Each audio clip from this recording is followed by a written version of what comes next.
I remember the sound of the pen scratching across the paper. It was such a simple sound, harmless, ordinary, the kind of sound you hear every day at work or when you sign a birthday card. But that night, when the ink bled from my hand, it wasn't just a signature.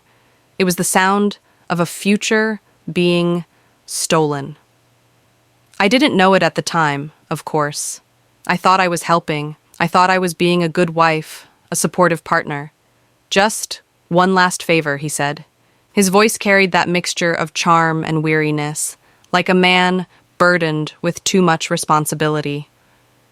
I had heard that tone before, and every time it made me feel like I owed him something. Like my love wasn't enough unless I proved it on paper. The paper was thick, heavy, a legal document of some kind, but I didn't ask too many questions. He placed it in front of me with a smile that masked urgency. His hand hovered near mine, his thumb gently brushing my knuckles. "It's just routine," he whispered. "A formality for the business." Nothing to worry about, but his eyes. They didn't match his words. His smile was warm, but his eyes flickered with something I couldn't name. Impatience, maybe. Or was it hunger? I pushed the thought aside. After all, hadn't he always taken care of me? Paid the bills, made the big decisions, shielded me from the messy details of finances? I convinced myself this was just another extension of that care. Still, something inside me hesitated. I looked at the lines of text, legal jargon swimming before my eyes. I wanted to ask questions, but questions had become dangerous lately. They made him sigh heavily, rub his temples, accuse me of not trusting him. And trust was supposed to be the cornerstone of marriage, wasn't it? So, I signed. The relief on his face was instant. His shoulders dropped. The tension that had been coiling around him all week seemed to vanish. But it wasn't gratitude I saw, it was satisfaction. As if he had won something, as if I had just sealed a deal I didn't understand. Later that night, lying in bed, I couldn't sleep.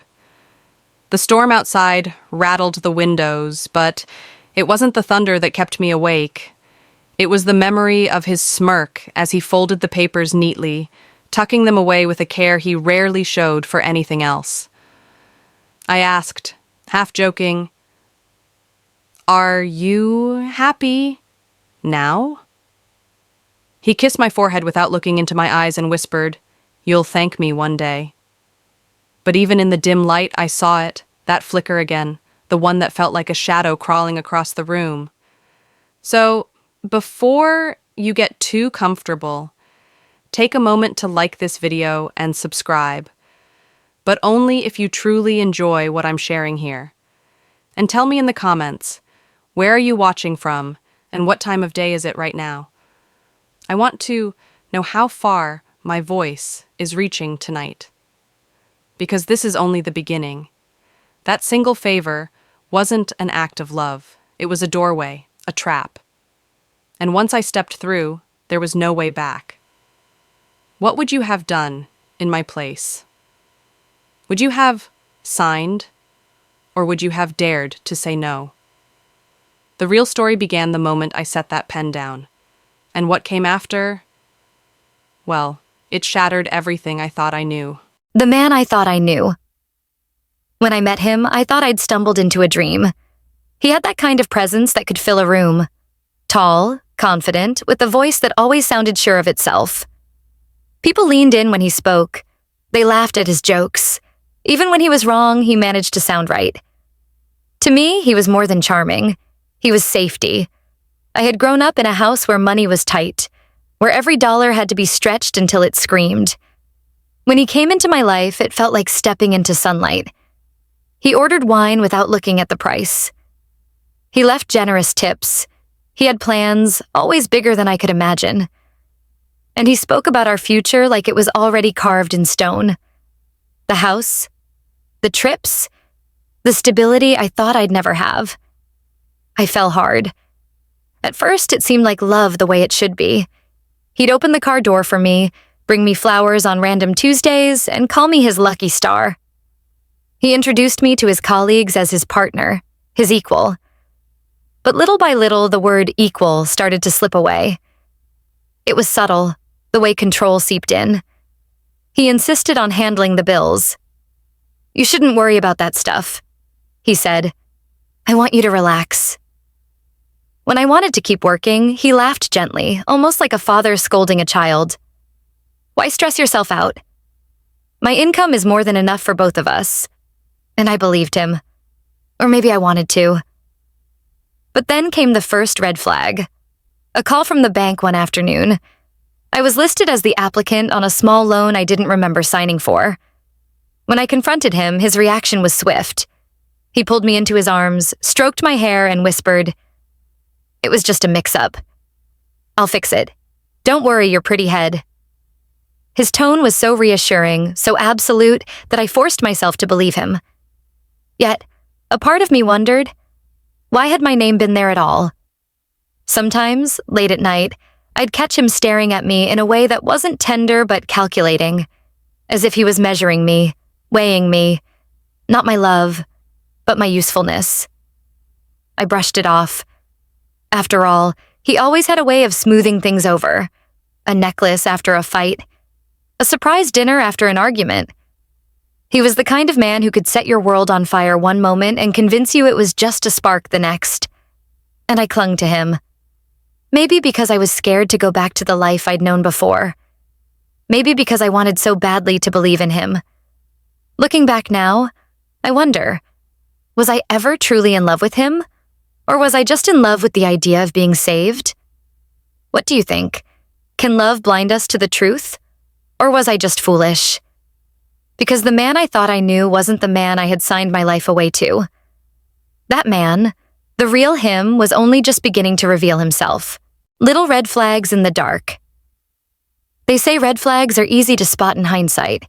At the time, though, they just looked like shadows, barely noticeable in the glow of love. He had a way of making decisions without asking me. First, it was small things. The color of the curtains, the brand of car we bought. Then it became bigger.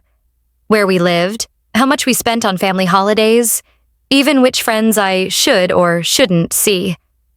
He always said it with a smile, with that tone of reason that made me feel childish for even questioning him.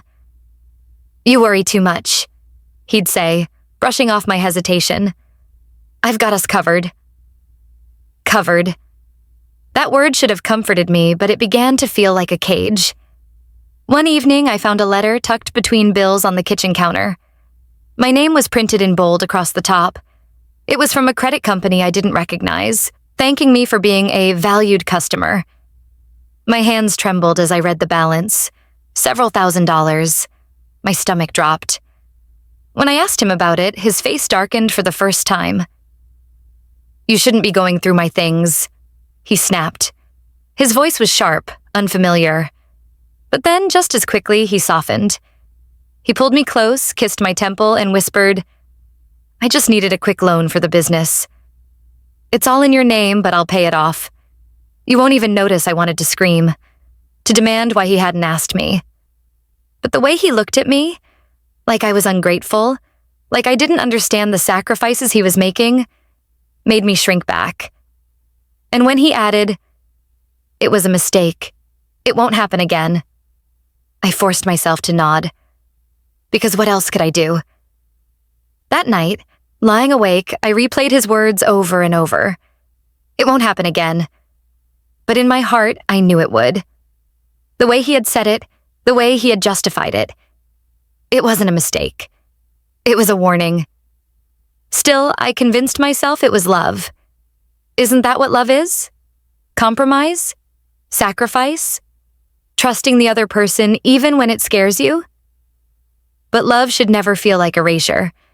And every time I let him decide, every time I stayed silent, I felt a little more of myself disappearing. And yet, I stayed. Because leaving him felt like stepping into the unknown. And the unknown terrified me more than his control did. Tell me, what would you have done if you found debt in your name and the person you loved swore it was the last time? Would you forgive, or would you walk away? Because I forgave him. And that forgiveness became the thread he used to tie me tighter. I thought the worst was behind us. But the truth? That mistake was just the beginning. The favor. He framed as love. It was late on a Thursday evening when he brought the papers home.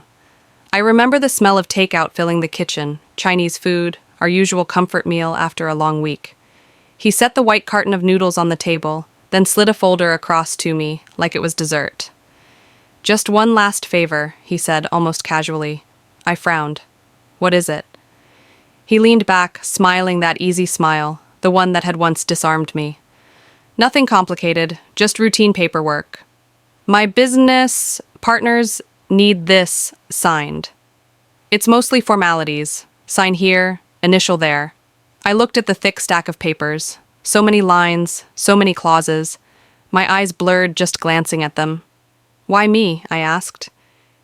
"Because," he said smoothly, they trust us as a couple. You know how it is, banks, partners, everyone wants reassurance. It shows unity, that we're solid unity. Solid. Those words were like honey poured over venom. I hesitated, running my finger over the crisp edge of the page. His smile faltered, just slightly. And then he shifted tactics. "You don't trust me?" His voice cracked, not with sadness, but with accusation. The room grew heavy. He didn't raise his voice, but the silence that followed pressed against my chest. He had a gift for that, making hesitation feel like betrayal. I tried to protest, to ask questions, but he reached across the table, placing his hand gently over mine. "I've carried this weight long enough. Just this one last favor. After this, everything will be stable. For us." The way he said us made it sound like I'd be heartless to refuse. I told myself it was love.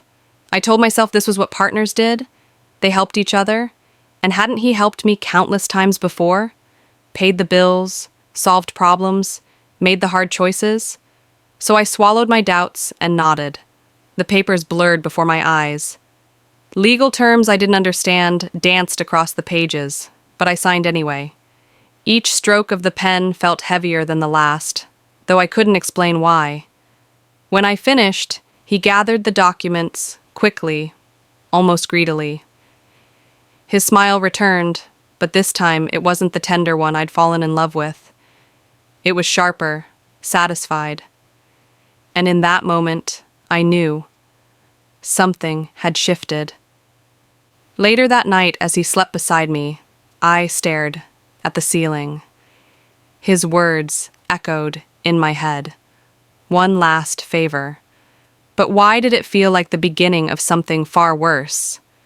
Would you have signed, sitting there across from him, with love pressing on one side and fear on the other? Because I did. And with that signature, I unknowingly walked straight into the storm. Ink that bound me.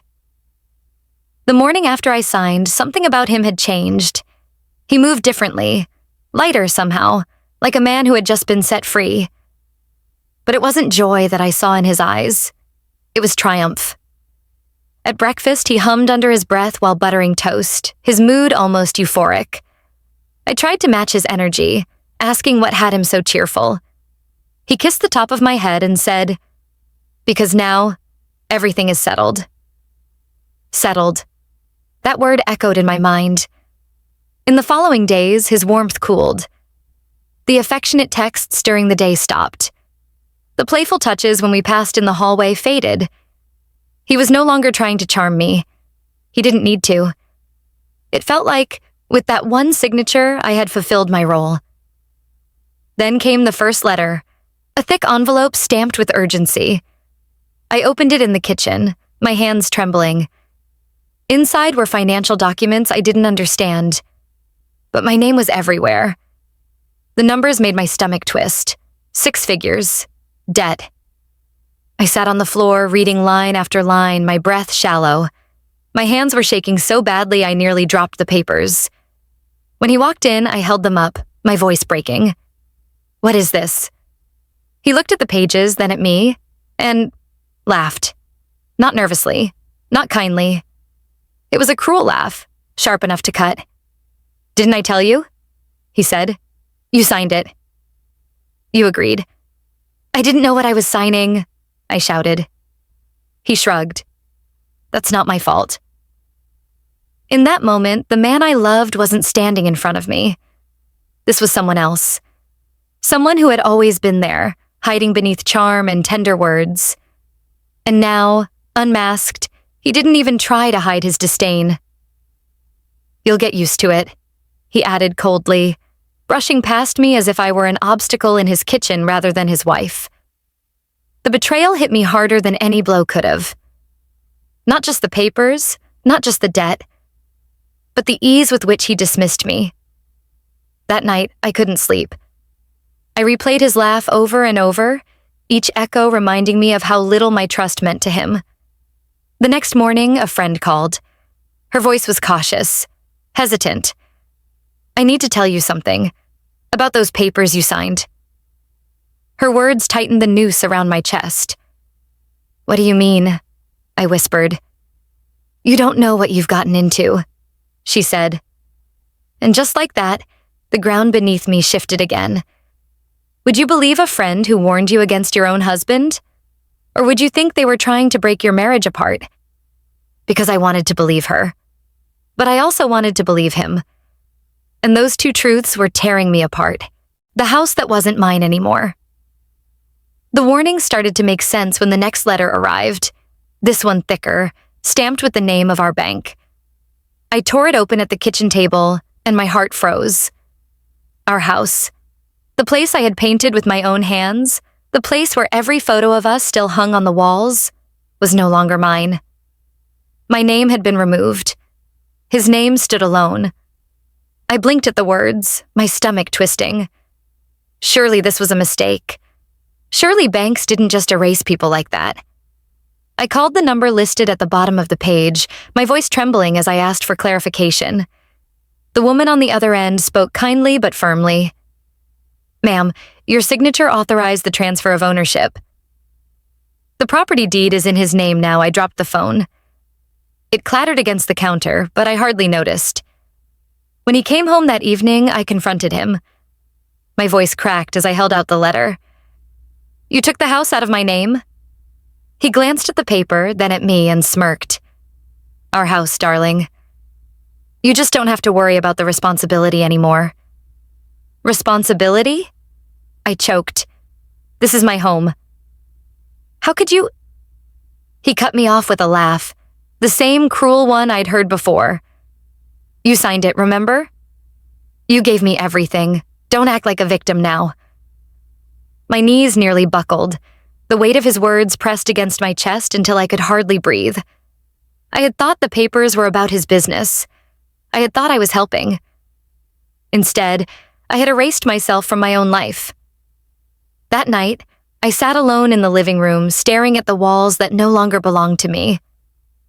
I touched the framed photo of us on our wedding day, the smiles so bright, so certain, and I felt a wave of nausea.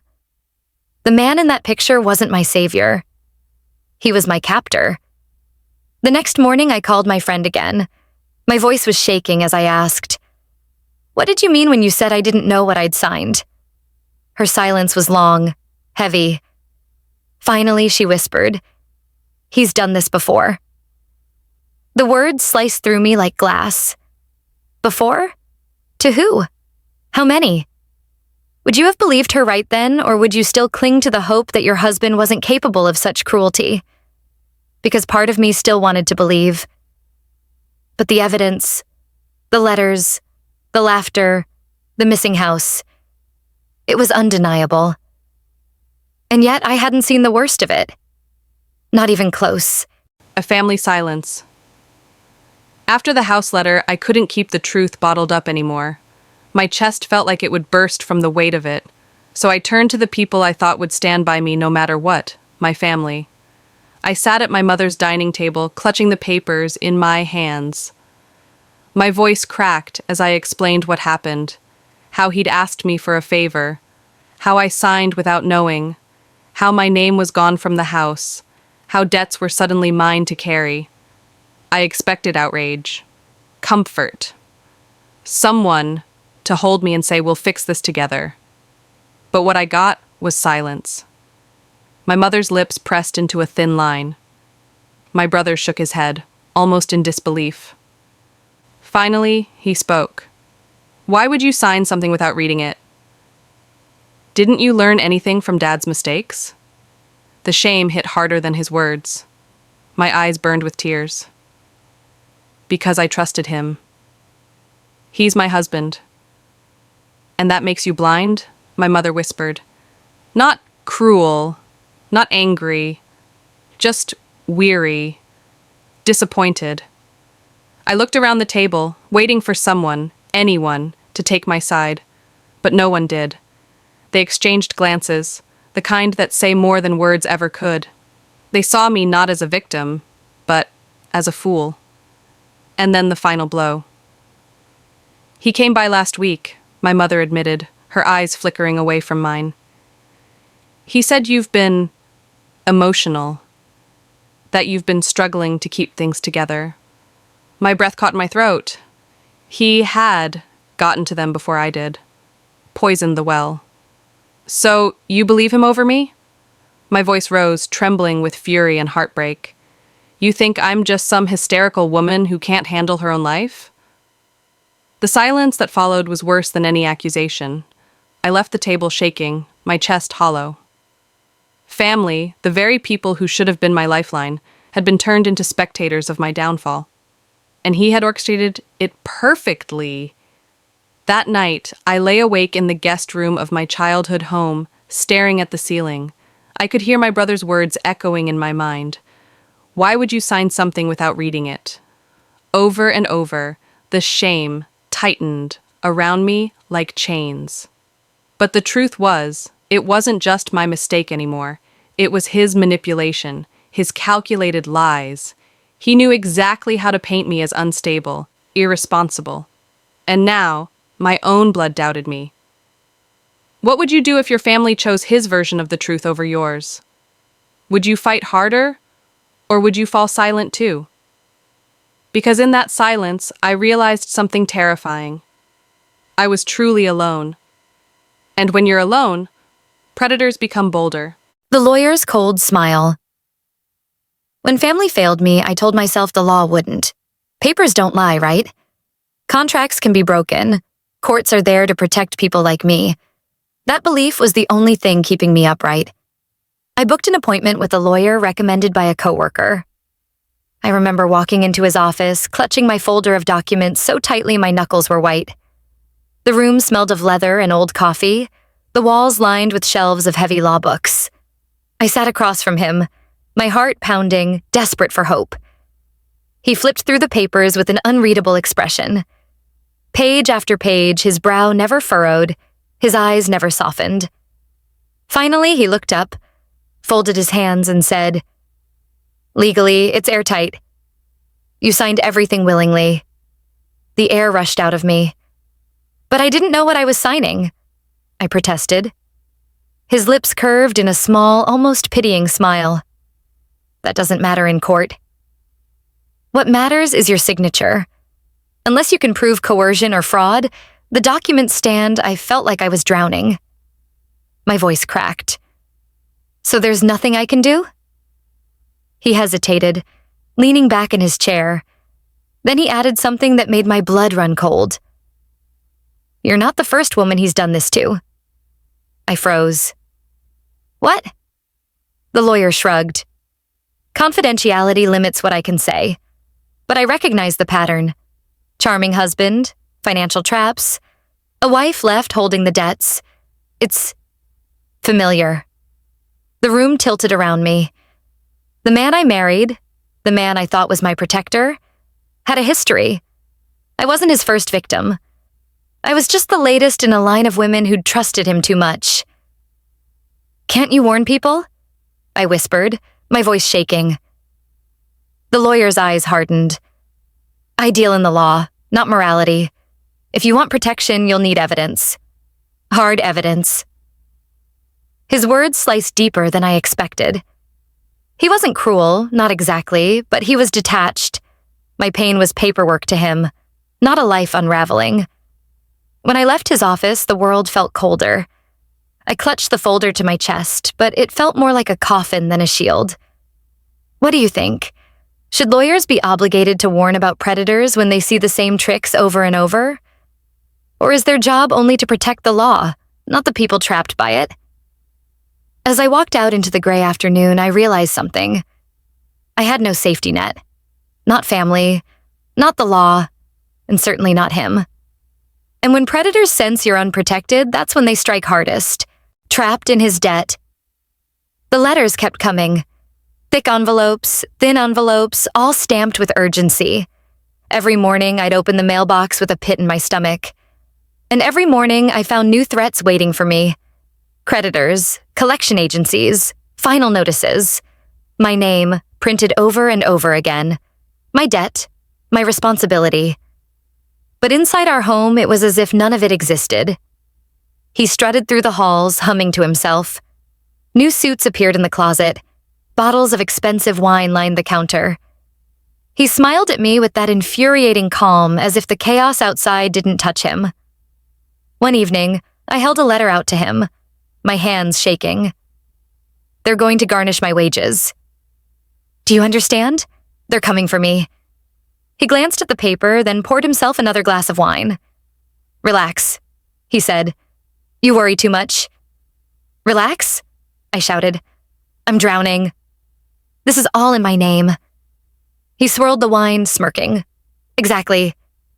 It's your name, not mine. The room spun. My knees felt weak. He wasn't even pretending anymore. That night, I couldn't sleep.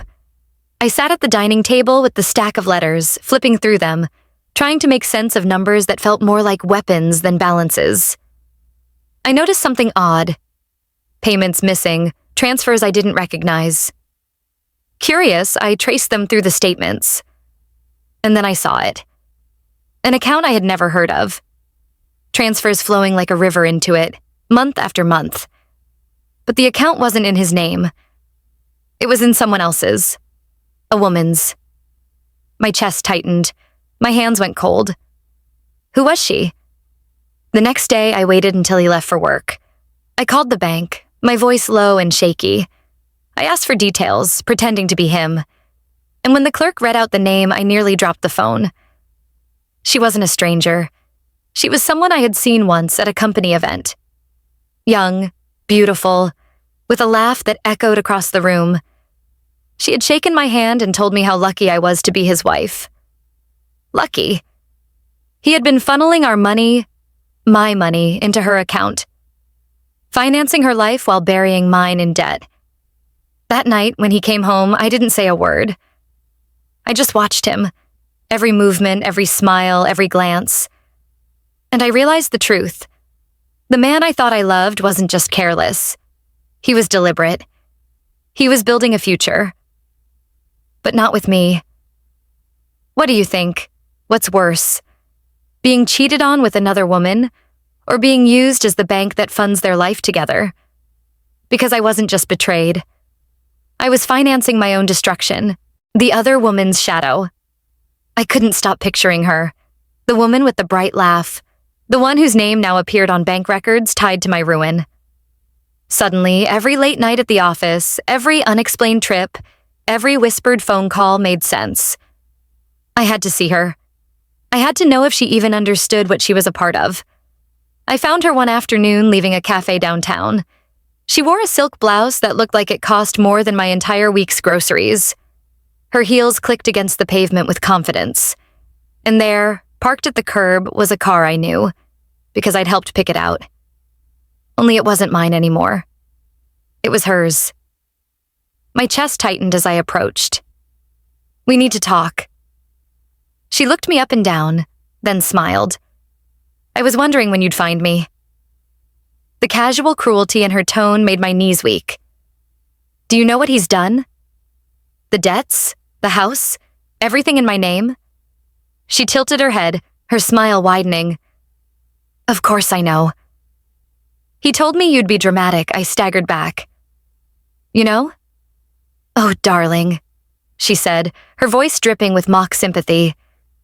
He's been planning this for years. And you made it so easy. You signed everything without question. You practically handed him your life on a silver platter. Her words sliced through me. I wanted to scream, to claw that smug smile off her face. But all I could do was stare, numb, as she slid into the driver's seat of the car that used to be mine. Before she shut the door, she leaned out and added, "Maybe next time, read before you sign."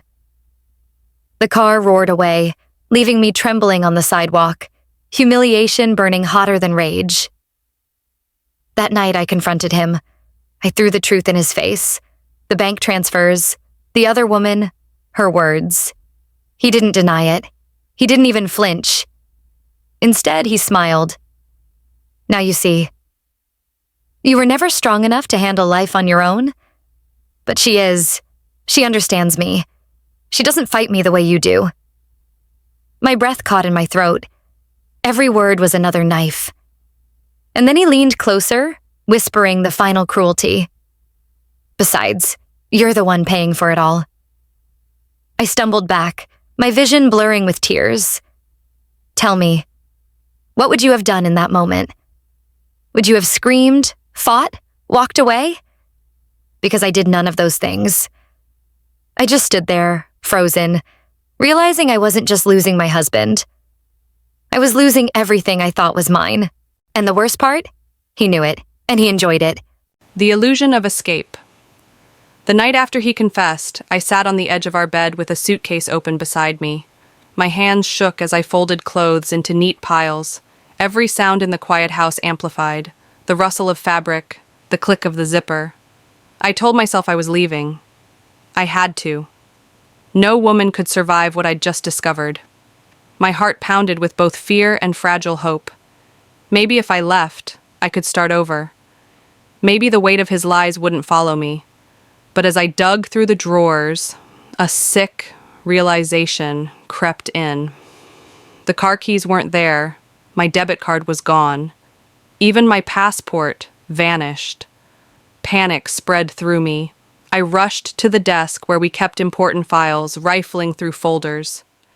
Every document that should have had my name, bank accounts, car registration, even utility bills, was stamped with his. And then I saw it. A thick envelope marked finalized. Inside were papers transferring ownership of everything I thought was mine into his name. My hands shook so violently I dropped them. He'd stripped me clean. When he came home, I was sitting on the floor, the papers scattered around me. My voice cracked as I whispered, "You've taken everything." He didn't even bother to look at the mess. He set down his briefcase, loosened his tie, and poured himself a drink. "Correction," he said coolly. "You gave me everything. You signed it." Tears blurred my vision. I didn't know what I was signing. He smirked. "The court won't care about that. And you don't have the resources to fight me." In that moment, I realized something terrifying. Escape wasn't freedom. Without money, without assets, without proof, leaving him would only mean walking into the world with nothing but the clothes on my back and the mountain of debt in my name. And he knew it. He thrived on it. That night, as I lay in the bed that no longer felt like mine, I whispered to myself, "You have to find a way out. You have to." But how do you escape when every door has been locked, and every key is in the hands of the man who betrayed you? What would you have done? Run anyway, or stayed, hoping for a miracle? Because I stayed. Not because I wanted to, but because he had built a cage so carefully, so cleverly, that even freedom looked like another trap. Begging for mercy. The walls felt closer with every passing day. Bills stacked up like bricks, and each envelope carried my name like a curse. I couldn't eat. Couldn't sleep. The air in the house was heavy, thick with the scent of his cologne and the unshakable knowledge that everything around me was mine in memory, but his in-law. One night, I broke. I found him in the living room, sitting with a glass of whiskey in hand, the TV flickering across his face. I dropped to my knees beside him, clutching his arm. My voice cracked, my pride shattered. Please, help me. I can't live like this. I'm drowning. For a moment, he looked at me silently, swirling the amber liquid in his glass. Then he leaned back, his smile cruel and slow. I did help you. I gave you a chance to be part of my success. You're just too weak to handle it. Tears streamed down my cheeks. You've ruined me. Can't you see that? He chuckled, a low, bitter sound. Ruined you? No, darling. I made you useful. Something inside me snapped. If you don't fix this, I'll go to the police. I'll tell them everything. His expression hardened. He set his glass down carefully, then leaned close enough that I could smell the alcohol on his breath. His voice dropped to a whisper that chilled me more than any shout ever could. Go ahead. Tell them. Do you think they'll believe you?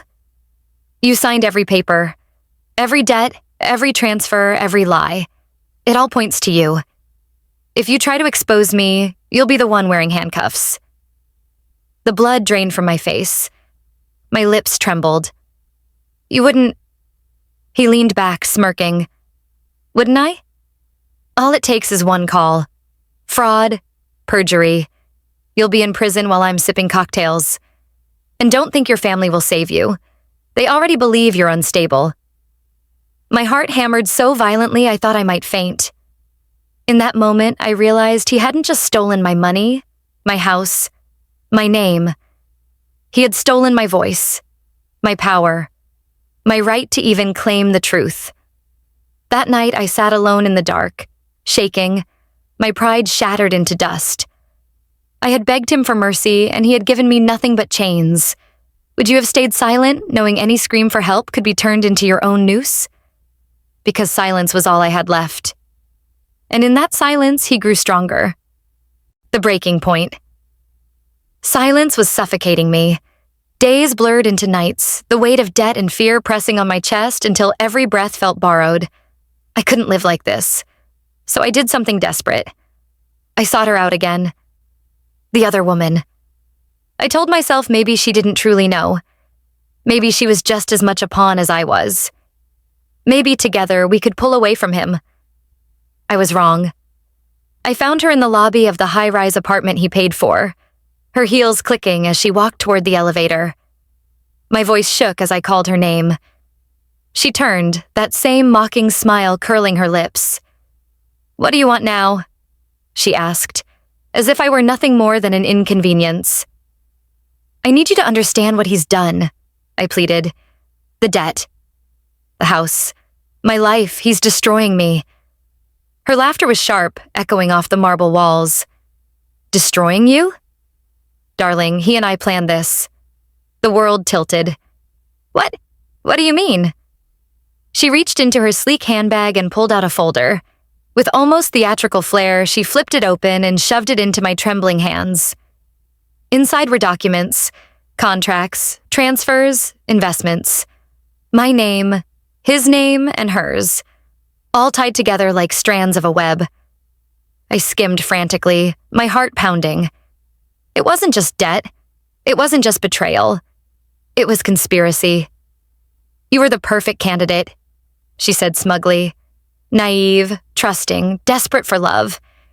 He told me from the beginning you'd sign anything if he played the part of the devoted husband long enough.